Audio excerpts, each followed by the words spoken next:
Thank you, everybody, for joining us. It's the online enrichment revolution. We're trying to figure out who's in. We know a couple people who are definitely in. Two of our guests here, and then the CEO and co-founder of Clickto, Dotan. He's definitely in. He's leading this revolution. Really quickly, I'll introduce myself. My name is Josh Chernikoff. I'm here in Washington, D.C. I'm the founder and CEO of Flex Academies. Flex Academies is an in-person after-school enrichment program. We're in 6 states, mainly in the Northeast.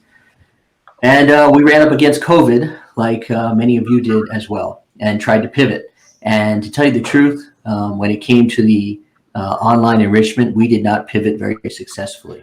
But I can tell you that there's a lot of people who have, and we are joined by 2 people who have. We have Sharona and we have Alex, and both of them are going to talk a little bit about their pivot and how they are actually leading us in this online enrichment revolution and can show us how to do things very well. So we'll start with Sharona. Tell us about you and your pivot. Hi, guys. Great to be here today. My name is Sharona Israeli-Roth, and I am in San Francisco. And I work for an organization, a nonprofit organization that's called ISC, Israeli-American Council. Our job is to work with a community, and we have 22 chapters across the U.S. Where we work and serve the community and connect them to Israel and to all the great experiences that we can bring for Jewish life. Corona came, and we couldn't do it. It offers us an opportunity to combine our communities together and bring an online learning platform pretty fast online. And today I'm going to tell you a little bit about what we have done and how it started. So shall I continue, Josh, or shall we will come back to this in a few minutes? We'll come back to it. I don't want you to give away all the secrets in the beginning. Let's let Alex roll in and tell us about himself. Hello, everybody. It's great to be on this webinar with everyone here in such an interesting year and in such an interesting new age for everybody. I'm co-founder and the director of programming for LSA, which is Lifetime Skills Academy, which is tech education for kids. I'm coming to you from Toronto, Ontario, Canada. So we've got quite an international call going on today. I'm in our office right now. I used to be hustling and bustling here with a lot of in-person programmings. And then we've really had to do a large pivot into the online sector, which is exactly today's topic. And something that we were looking at prior to COVID, but something that we've kind of embraced wholeheartedly here. And we're very, very excited. We'll get into everything now, but that's us. We do tech programs. We also do sport programs, and everything was sort of in-person camps, lessons, also academies that kind of took a whole transition online. So excited to get into it. Awesome, Alex. Well, let's leave North America. Dotan, Israel, tell us who you are. All right. Hi, everyone. I'm Dotan, and I am with you from Tel Aviv in Israel. So my story is actually, somewhere in between Sharona and Alex, but for many, many years, we had camps and enrichment programs in person here in Israel and in the United States, mostly around technology and innovation and digital creativity. And we pivoted online, of course, when COVID started. We took the camp online, and it went really, really well. We found out that the experience of the kids can actually be really exciting.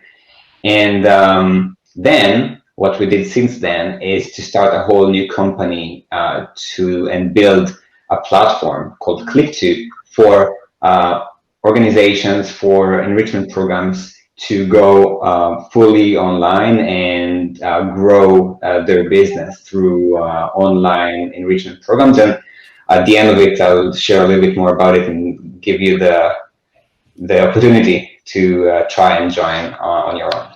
Okay, so you guys are all pros, Dotan, Sharona, Alex. We've got a lot of pros on the line with us. I think we have 46 people joining us. So let's see that slide to tell everybody that they're in very good company, and kind of show who's joining us so that we can have a real well-developed conversation about online enrichment. There you go. That is who's in the house. We're also going to be doing some quick polls, and we would love to do one real quickly. Just all you got to do is click on the screen. Dotan's got this thing really finely tuned. Talk about your experience with running online programs. So we're going to put this up. I will also vote when it's up, and I will vote B. Everybody, let's see your votes. And be honest, because that's what we're here to do. After we see the poll results, we will kind of move to talk about engagement. And I think engagement is an interesting word in this space, because are we talking about engagement of the parents? Or are we talking engagement of the kids? Because both are equally important. Clearly, Sharona has had a lot of success. She has brought about 2,500 learners in only 10 months to their space at OFEK. So, well, people are very successful. There you go. That's awesome, 65%. So we're going to have a really good conversation. So Sharona, you lead us off here and talk about engagement. And, you know, what Dotan and I were talking about is tell us about your elevator pitch. What made you successful? Wow. I think what made us successful is the need in the community. So in April 20, I got a phone call. Well, a little bit before. I'm not going to do an elevator pitch, but I'm going to tell you a story. I got a phone call on a Friday. Go ahead. I got a phone call on a Friday morning from my CEO that is a visionary. And he said, listen, the corona is here. We usually work on the ground with the community. We can't do that right now, but we know that there are a few things happening, and that's what we're seeing, because we were able to bring online really fast a lot of events and a lot of classes for kids and adults. And we noticed a few things. One is kids, of course, lost their schools. Second is a lot of the support system, like the after-school programs, Sunday school, shut down. They didn't know what to do. And they could not bring their learning online. Third, a lot of teachers lost their jobs. And they were part of our community. We wanted to take care of our community. And so we all thought then that the corona will be over in like 5 weeks, right? We were April, a year ago, you remember, in 5 weeks, we will be done. So we asked if we can take this opportunity and bring online Hebrew learning online and engage the community in this way. And so in 2 weeks, we put kind of in a whole operation. I come from education, been in education all my life, built school, worked in many schools. And so that was something that I knew how to do. And we were able to really reach incredible teachers and know how to do an online learning, because I have some background with that. And we send it to people and say, come and register. And we did not expect the reaction that we received. On the first email we sent, we have hundreds of students register to our platform. We had to enlarge our classes more and more, expand them. And we saw that there is a big need in the community. So for your question about the engagement, is really looking at what the community needs.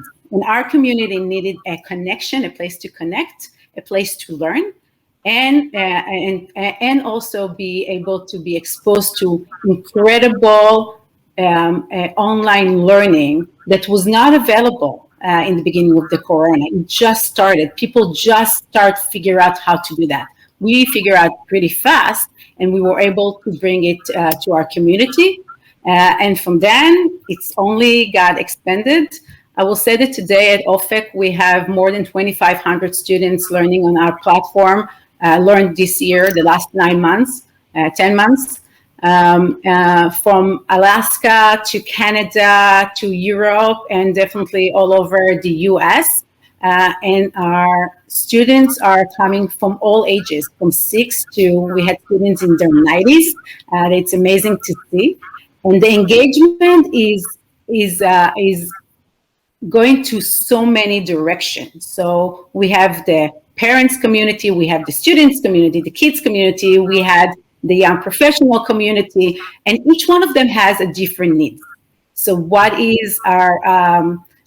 our jobs, what we need to do is to figure out what our community needs and to go and tackle that specific needs and try to figure out how to bring the best that we can bring to them online.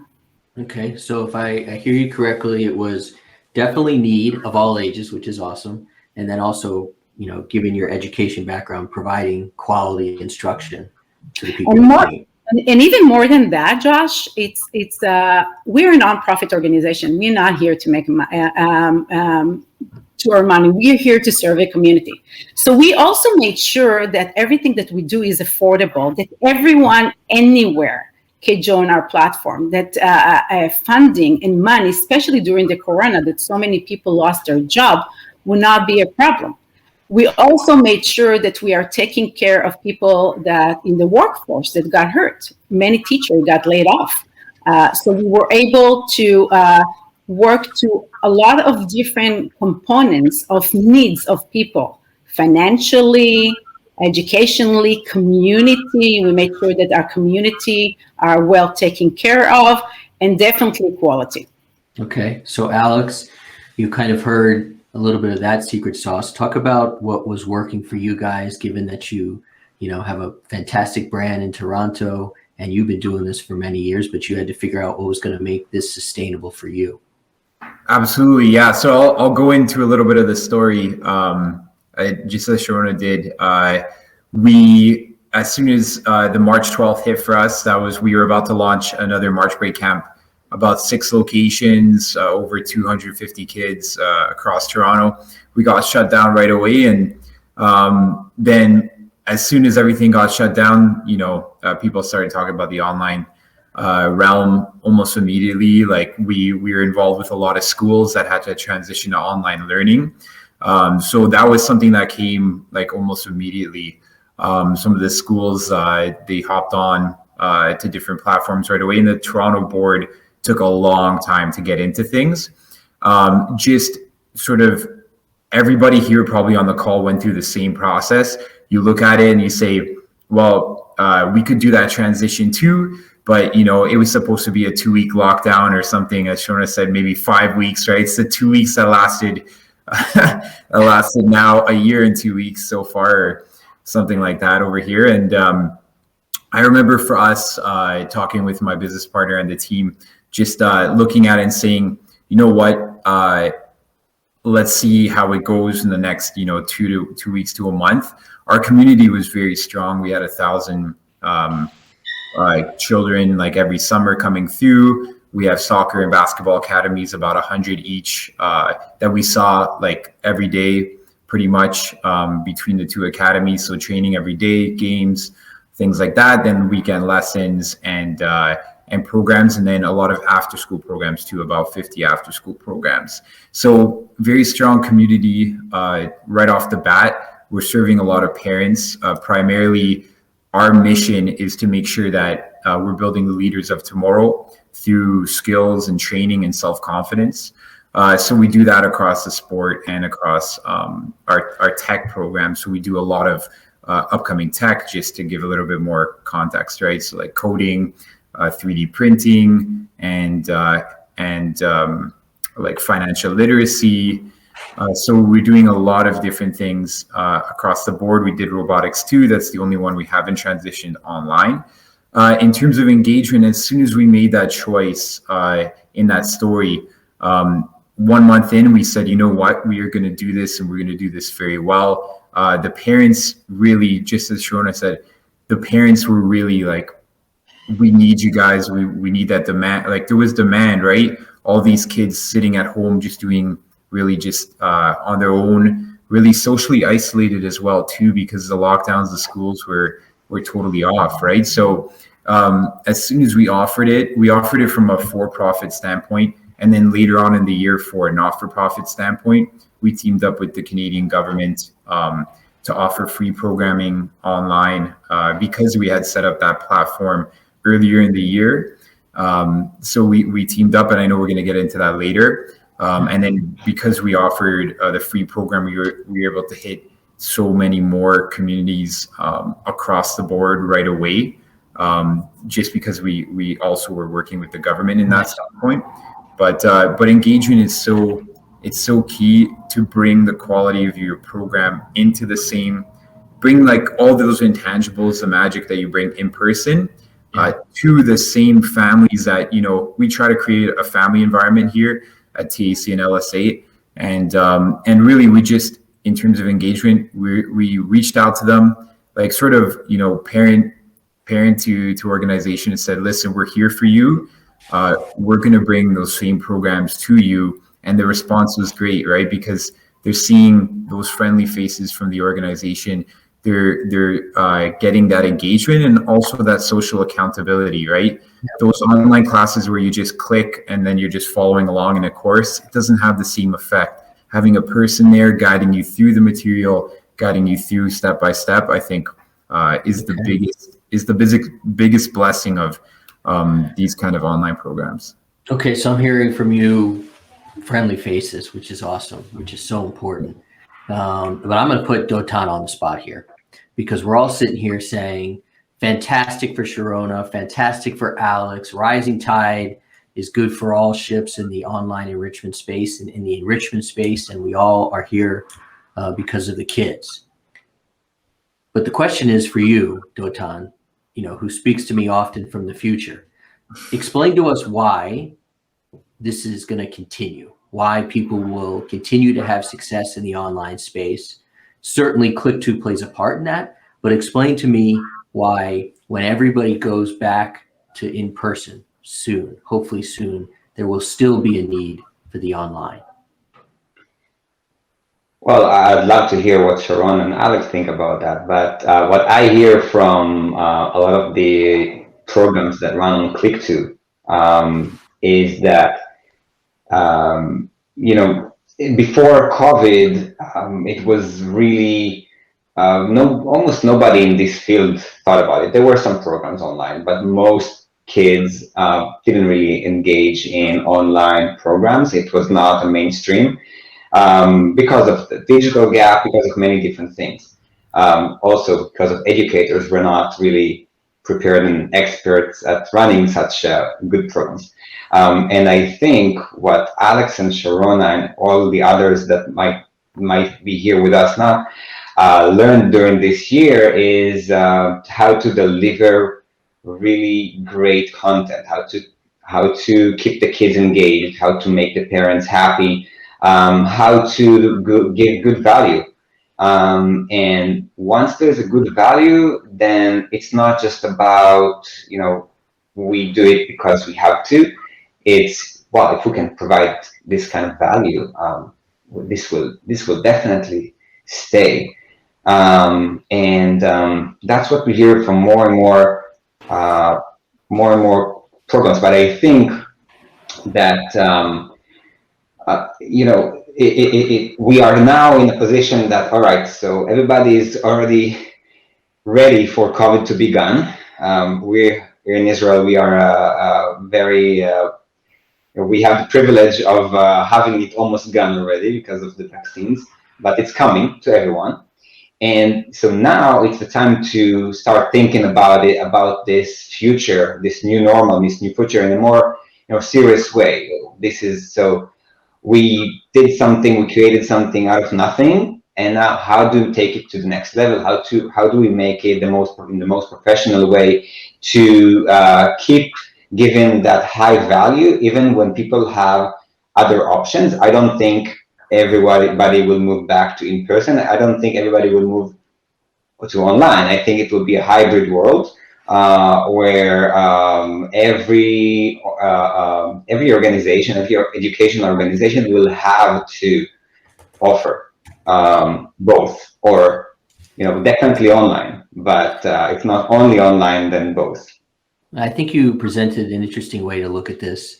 Certainly, this is not the first time we're having this conversation, but you tossed out the number. We looked at 1.5 billion learners, and you told me if I'm only a little bit right on what I think that Clickto and online enrichment can be, then we've got a lot of learners who are going to continue to use the online space. That's a big number. Let's actually take it to the street level here. And Sharona, something you brought up in a conversation we had, and we related on this here, is as parents, think about, how a year, and 2 weeks, 3 weeks ago, we thought we got to get in the car, we got to drive somewhere. Both of us live in cities, but we were still doing that. You got to walk around. But this way, magically, we're in our enrichment space.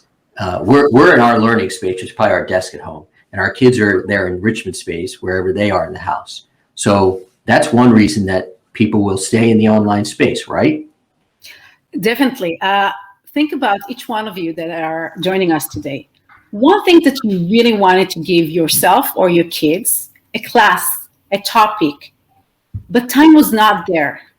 You have few kids, you have a job that is very demanding, and this incredible class is across the other side of the town. And it will take you probably around 40 minutes to get there, or half an hour. And when you get there, you need to spend there another hour for yourself or for your kids, right? To wait outside. And then to drive back in all the traffic back home. So you'll think twice if to register, even if you really want to be engaged with this topic. In our case, it's Israel, it's Hebrew, it's a connection to Jewish life. But if you actually can make dinner while your kids are connected to the topic that interests you or them, and they are fully engaged, they're getting the best experience that they can with the best teachers, and they're home and you don't have to drive them, that's a win-win situation. So each one of you go in your head right now and think what will be the one class that you really want to be engaged, but you have not done that because you don't have the time. Now you do. More than that, I will say that we are able to create communities that we're not able to create before. And I think this is a key. What we do in IST is we work with communities and we create community. The community is our first thing that we want to focus. So we're not just teaching online and engaging online, but we are creating a community of learners that have something in common, that they care about something. And the conversation is not just about the specific topic, but it is about the relationship that are created. There are a lot of relationships that are created before and after class and during classes. I can tell you that we have sessions that are a year long, or 10 classes long, or 5 classes long. And in all of them, we created communities, and there is a lot of engagement with that. So, and there are areas in the US, for example, that you cannot find what you're looking for, the specific topic that you want your kids to be exposed to. Coding, a language, connection to a specific culture. And the online today is offering you to bring it to their doorstep, to your house. And so I think it's a win-win situation, especially when we will all go back to our life and we will have the social engagement that are in schools, that are in your workplace. You'll be okay with the social life. So I think we've got a couple points here. 1.5 billion kids. So that's why online enrichment is here to stay. Travel, not having to do that. Creating communities is a little bit easier. And so, Alex, I want you to talk about something you told us, which I've seen with Flex Academies, is that some of the activities you can do online are actually better online than in person. Is that right? Yeah, and I was just about to say the same thing. I mean, from an operational perspective, I'm sure there's a lot of people on the call who not only like as parents we're driving around, but operationally, if you have a very like human facing, which I mean, a lot of learning all the learning was kind of like very much in person, training a lot of individuals, and we had like 50 after school programs on some days, right? So we're training an army of people to go out in the city of Toronto and the surrounding areas to deliver all these things. And some of the programs, they require like whole fleets of laptops delivered to the kids, and then you're there setting up. Your instructor's taking an hour to set up all the internet, all the codes, signing all the kids in, right? And a lot of these tech programs are actually easier. And the biggest thing, the point that I know we had a conversation on that is going to take and has allowed now sort of this new hybrid future, which is paving the way for it, is that every single child almost in the world has now developed computer literacy. Whereas before, we found that we were like having to sign these kids on, and they only knew kind of iPads and how to follow along on like some basic games. Let's say at like the 6, 7, now 6, 7, 8, 9-year-olds, they're all highly adept at these kind of classes. They're very used to it. They've, at least in Toronto, where we hold the world record for lockdown, they've done a lot of in school learning on the computer, right? So these things now with that point plus the ease of one instructor being on their own computer, these kids just crack open their own laptops, and then they're away getting the exact same value, because you can make the class, we'll talk about class sizes later, I think, but you can make the class size exactly how much you want, refine it based on what you feel brings the most quality.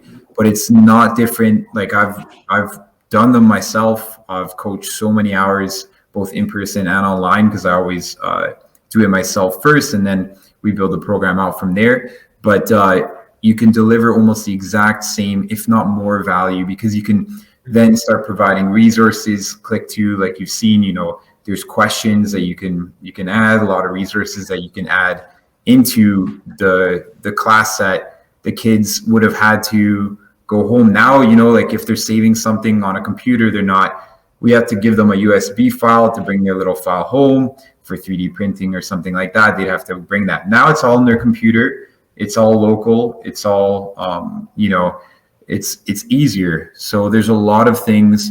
Also with, if there's anybody who's purely sport thinking like, I don't do tech programs, I don't see how that's easier. From a sports standpoint, we used to want to do strategy sessions for our soccer and basketball teams. And it's just the parents, whenever I would make the schedule for soccer, basketball, I'm looking at Toronto traffic, and I'm literally considering that in every single decision. We would make longer practices, fewer days, so that like the parents would have, because it's, I don't know, in other areas, I think everyone here is in a city, at least on the panel, but traffic is soul crushing, right? Yeah. And until there's self-driving cars, it's going to be a big time sink, right? So even for that, if we wanted to do a strategy session, now we can say Soccer Academy, we're going to get together on Saturday at 1 online, and we're going to do our strategy session online. And all the parents, boom, while they're there, they're just eating their lunch and they're on the strategy session. To get them to come back again in person was almost impossible, right? So those are the big. So cool, Alex. So everybody should know that you can ask questions, absolutely. And we have one question from Josephine, which has also been asked here ahead of this meeting. And Dotan, this one's coming right at you, because we've made a really good case for why online enrichment is here to stay, which is great for Clickto. But the question is here from Josephine: have any of you gotten pushback from parents who feel their children are getting too much screen time to do enrichment online? 2 words, Dotan: Zoom fatigue. Tell us about it, and how do we fight that? Well, I think, it's definitely a challenge, and it's like a wave. It's changing. I think let's talk about screen time in general, not just Zoom fatigue, but screen time was looked at by parents before before COVID. It's something mostly negative. Most parents, weren't even aware that kids can actually, get educated and get socialized and learn on the screen. But now it's all changing. It's all mixed. So there's good screen time, there's bad screen time. What is school on Zoom? I don't know. It depends. Here in Israel, school on Zoom is not such a good screen time. There's definitely the fatigue. I think and today I visited one of the programs that run on Clickto here in Israel. Actually, it's an online camp tech, and their groups are 6 to 7 kids in Israel that can already go outside. There's no lockdown, but still decided to join. Hundreds of kids decided to join those small groups, and you see their faces and they're shining. And because of the small group, and because there's such a personal attention of the instructor to each of the campers or participants, then the kids feel so at home. They feel very really excited to be part of something like that. They get attention, so it's much better than what they had in school. So I think there might be in some places this kind of Zoom fatigue. I think once, just like Sharona said, once kids go back to school and to the social life, and they won't be on the screen the whole day anymore, then the demand for online enrichment will actually grow even more. That's why I think programs like Sharona's programs and Alex's program and everybody else's programs are going to be in high demand. So when directors of enrichment programs talk to us and try and get from us any kind of consultation, will there be a demand or not? I say you have to be there when the demand will boom, when demand will grow, and it will probably happen a little bit after kids go back to their social normal life at school. There will be a growing demand in online. So you will be there, Clickto will be there, and a lot of these providers will be there when Zoom fatigue potentially moves to Zoom intrigue, which is what we used to say at Flux Academies, because there will be less online school. So that brings us to how to make money, because we have to do that. Sharona a little bit less as a not-for-profit, but she has her own bills to pay. So I'm going to start with Alex. How do you make this a sustainable revenue model for your company, and tell other people how they can do it?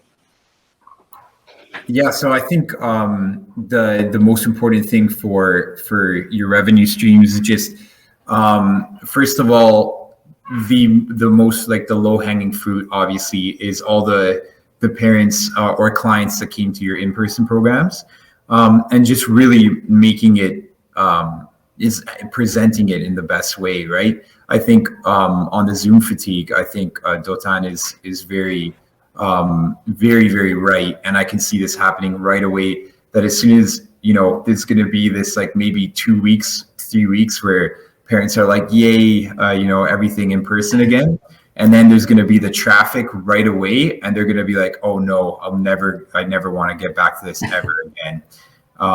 And they're going to go right back to searching for online programs for everything that we were saying. Sharona was saying there's programs in other areas of the country, and you're like, I want to do that, and they'll just do that online, right? Because there's never going to be a desire to go back to that ridiculous schedule that we had before. Yeah. But in terms of the low-hanging fruit, in terms of revenue, making those programs, creating premium, good quality experiences, and delivering that to the clients that know you best. That's your number one step, and that's the first step that we took. And I know it's good for us. For example, we set it up symbiotically where if somebody's doing a sport program for us, they can easily, we can say, what, this is our practice schedule for sports.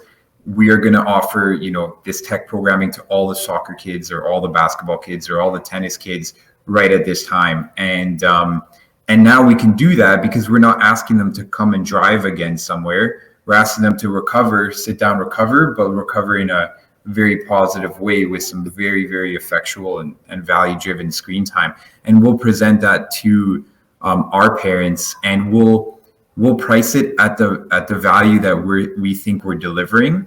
And pricing is a very interesting thing because we've raised our prices a lot of the times and we've doubled our registrations.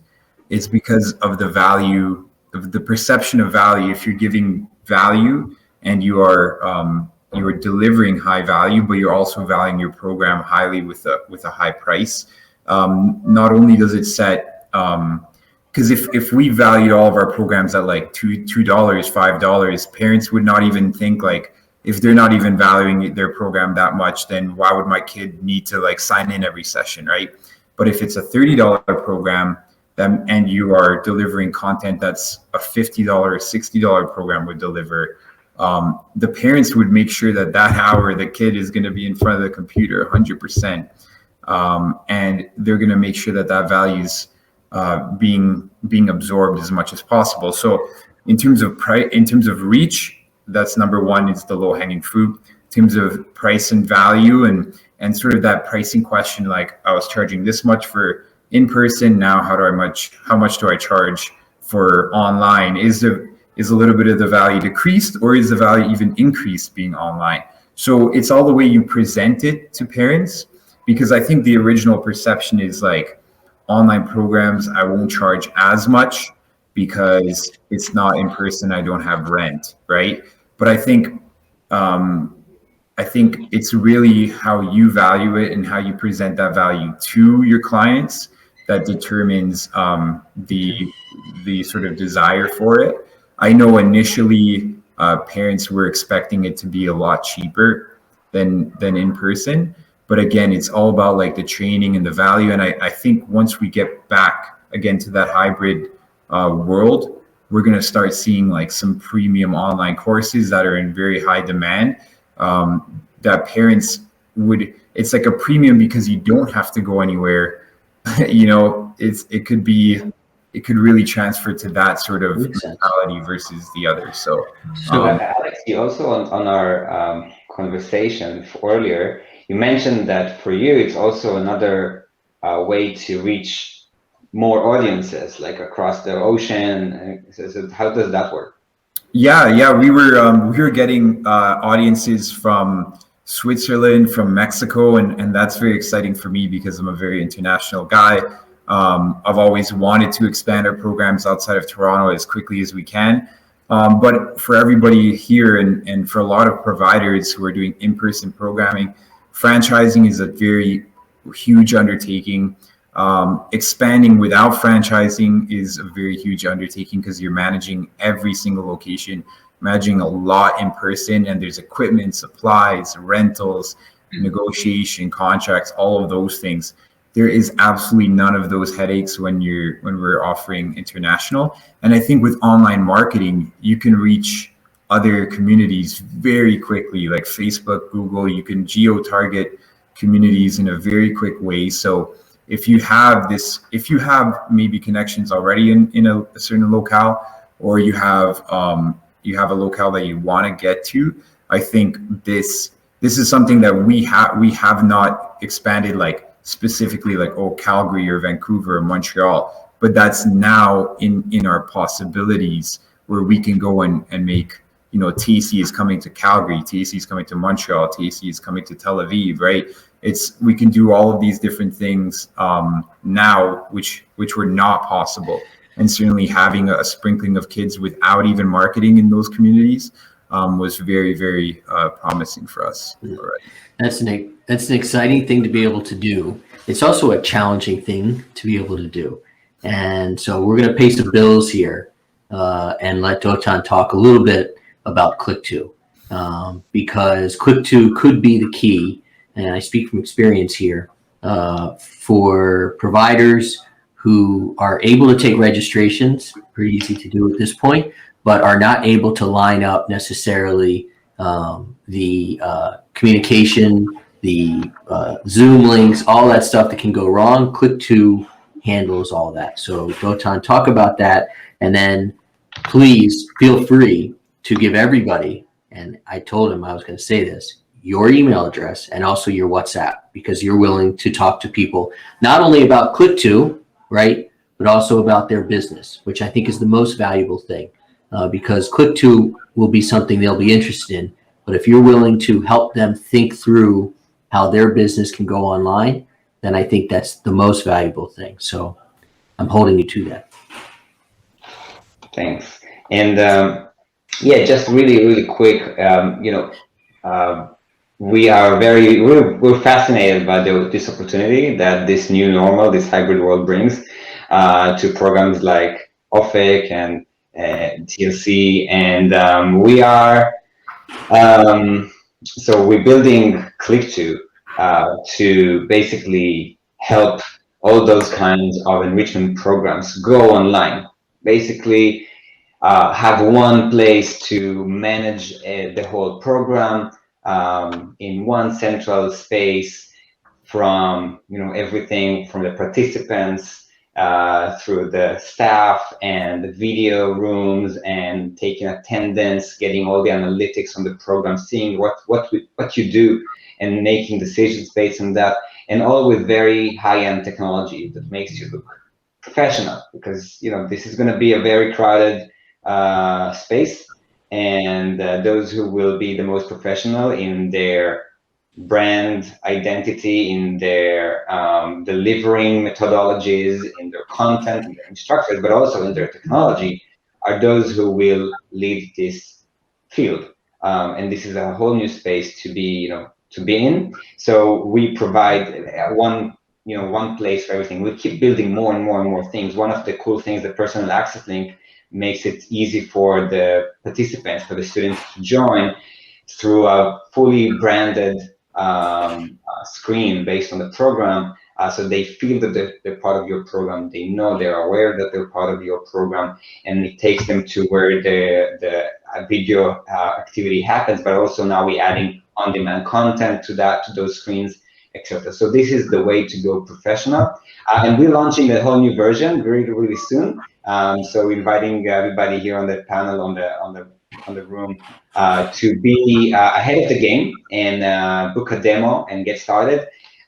So you can use the link on the chat, on the question and answer now, to go and quickly get your demo booked and your free trial to start and see how you can build your online enrichment program business with Clickto.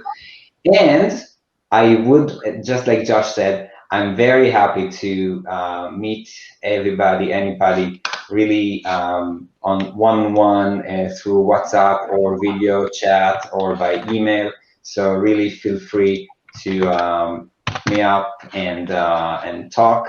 I'll be happy to have those conversations and learn from you, and also see if we can support you in any way. I want to say thank you to everybody who joined, and thanks for our amazing speakers and guests here, Sharona and Alex. I know you have much more things to share and say. So if anybody has a specific question to Sharona and Alex, you can email me and I'll forward it, and hopefully you guys will have the time to answer. And Josh, thank you so much as well. Take it away. Yeah, it's fun. Hey, we're gonna land this thing in the next couple of minutes. Well, in the next minute, because it's 1:45, and you told me to get us out of here at 1:45. So East, we're gonna get out. But I think we all learned a lot. I hope we're gonna do this again. I also think Sharona and Alex, you guys are clearly very successful doing this. So my hat's off to you, and Dotan, who's kind of leading this online enrichment revolution. He's thinking of things that we haven't yet. The online enrichment is here to stay. It might look different in about 6 months, but it's here to stay. And Clickto is a great product, and Dotan really believes in it. So I'm glad that everybody joined, and thank you. Let's do this again.